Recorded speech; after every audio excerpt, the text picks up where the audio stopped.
शिक्षकों को निराश होने की ज़रूरत नहीं, बड़े स्तर पर शिक्षकों की तबादले की प्रक्रिया होनी है। तेज़ी से प्रक्रिया भी चल रही है, लेकिन कोविड-19 से कार्य प्रभावित हुआ है। ऐसे में शिक्षकों को इतनी जल्दी निराश होने की ज़रूरत नहीं है।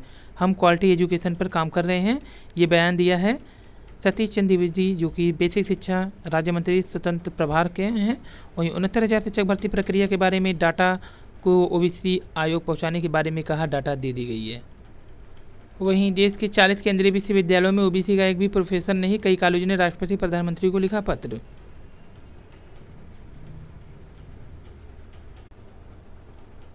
हरसिमरत कौर ने दिया इस्तीफा। 19 और 20 दिसंबर को जेल वार्डर परीक्षा के लिए दिशा निर्देश जारी, जिसमें 3,638 जेल वार्डर, 2,065 फायरमैन, 102 घुड़सवार पुलिस के लिए हैं। अभ्यर्थियों के प्रदर्शन के बाद अब कांग्रेस भी हो गई है लामबंद। संविदा नीति के खिलाफ सड़क पर उतरेगी कांग्रेस। आरओ प्री में 18 गुना अभ्यर्थी होंगे पास। माइनस मार्किंग पर कहा 2019 से लागू है माइनस मार्किंग, इसलिए इसमें भी लगेगी माइनस मार्किंग। मांगी नौकरी मिली लाठियां, जमकर हुआ पुलिस और अभ्यर्थियों के बीच में पथराव, लाठीचार्ज। और आयोग के सामने एनएसयूआई कार्यकर्ताओं पर बरसी लाठियां। शिक्षक भर्ती मानवीय संवेदना का मसला। अभ्यर्थियों को पुनः मेडिकल की अनुमति देने का निर्देश, केंद्रीय सुरक्षा बल भर्ती का मामला। और सिविल सेवा परीक्षा से सीसैट हटाने का प्रस्ताव नहीं।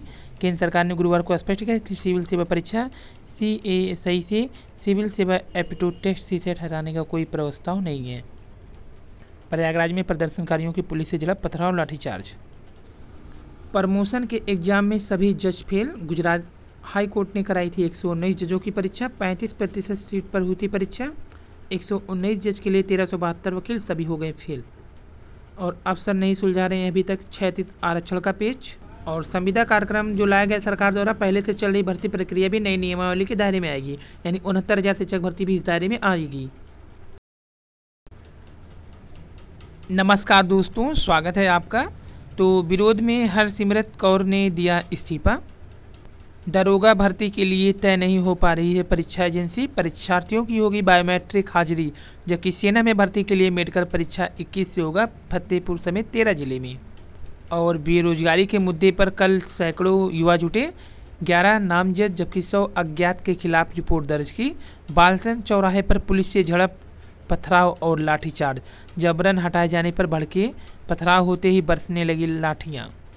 प्रधानमंत्री मोदी के जन्मदिन पर बेरोजगारों का हल्ला बोल। बेरोजगारों ने किया प्रदर्शन। रोजगार मंत्री के सांसद क्षेत्र में युवाओं ने जुलूस निकालकर जताया आक्रोश। और आरओ परीक्षा, उत्तर प्रदेश लोक सेवा आयोग ने कहा 18 गुना ही परीक्षार्थियों को पास कराएंगे। कहा फैसला जो 13 गुना वाला है वो अफवाह है।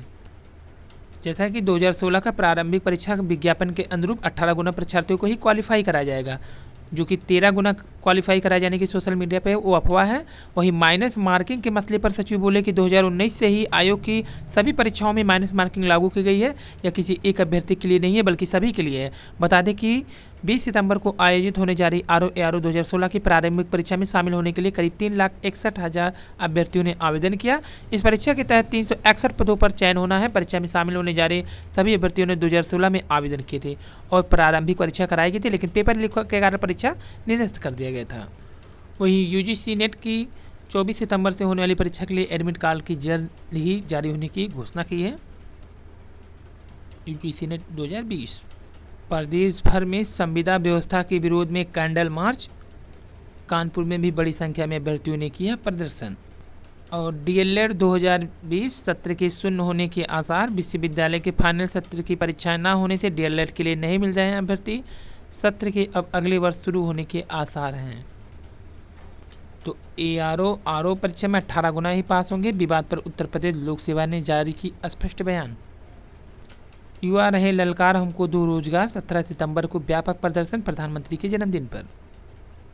और मधुमक्खी पालन और मिट्टी के बर्तन का काम शुरू करने के लिए मिलेगी मदद, पेश हुआ दिशा निर्देश। कैंडल लेकर प्रदर्शन करते अभ्यर्थी।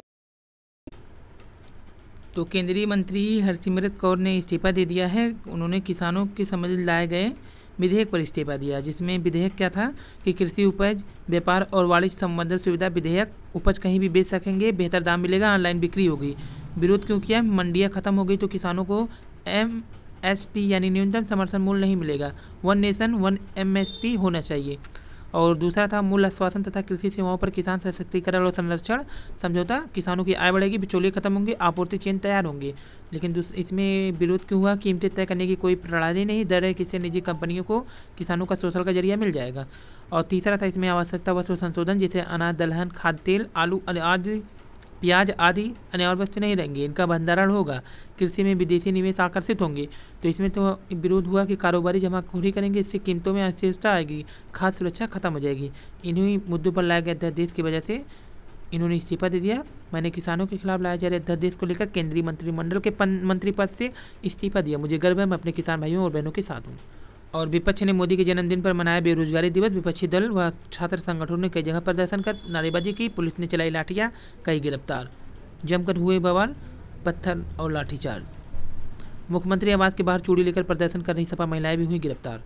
वहीं बालसन चौराहे पे भी बवाल, पुलिस की लाठीचार्ज से घायल हुए कई कार्यकर्ता। रोडवेज बस पर किया था पथराव, अज्ञात के खिलाफ रिपोर्ट दर्ज। वहीं संविदा पर 5 साल रखे जाने का विरोध शुरू हुआ। मंत्री जी से पूछा गया क्या गारंटी है 5 साल बाद नियमित होंगे कर्मचारी। निजीकरण के मसौदे पर खुली बहस करवाई जाए। निजीकरण के खिलाफ AIRF ने भी खोला मोर्चा, सांकेतिक रहा विजय गुट का आंदोलन। और डॉक्टर जो हिंदी में लिखते हैं दवाएं, कुरुक्षेत्र के निजी अस्पताल के डॉक्टर अधीक्षक डॉक्टर शैलेंद्र का अनूठा है हिंदी प्रेम, जांच, निदान व औषधि सब हिंदी में लिखते हैं। तो आजकल जहाँ सब चीज़ें अंग्रेजी में हो रही, वहीं डॉक्टर हिंदी में सब चीज़ें लिख रहे हैं, काफ़ी अद्भुत हिंदी दिवस पर। और पाकिस्तान में उग्र प्रदर्शन के बाद दहशत में है शिया। भारत के शिया संगठन ने संयुक्त राष्ट्र को लिखा पत्र, वैश्विक आयोग गठित करने की मांग। सरकार चाहे जिस पार्टी की हो, लेकिन यदि कर्मचारियों का या आम जनता का शोषण हो तो उस पर एकमत होकर उसका विरोध करना अनिवार्य है, क्योंकि यह सब उसी का फायदा उठाते हैं, पब्लिक को एकजुट होने का मौका ही नहीं देते। हम सबको एकता का परिचय देते हुए सभी का विरोध करना है। यदि गलत हो तो मिलकर विरोध करो, चाहे पार्टी किसी की हो। पार्टी हमें खाने को नहीं देती है, अपनी मेहनत की कमाई को ही खाने मिलती है, इसलिए डरने की जरूरत नहीं है। सड़क पर आप जब तक नहीं उतरेंगे तब तक आप अपना हक नहीं पाएंगे। वहीं बैठक करते हुए अधिकारीगण, एकीकृत सुल्तानपुर कलेक्टर। तो बेरोजगारों ने जमकर प्रदर्शन किए, जबरन हटाए जाने पर भड़के। वहीं बेरोजगारों ने कहा कनाडा में युवा सरकार चलाते हैं, बूढ़ों को पेंशन देते हैं, भारत में बूढ़े सरकार चलाते हैं, वहाँ को टेंशन देते हैं, खुद पेंशन लेते हैं। आज का सवाल, आज ही के दिन राष्ट्रीय बेरोजगार दिवस क्यों मनाया जाता है? इसके साथ वीडियो समाप्त हुआ। नमस्कार, थैंक यू।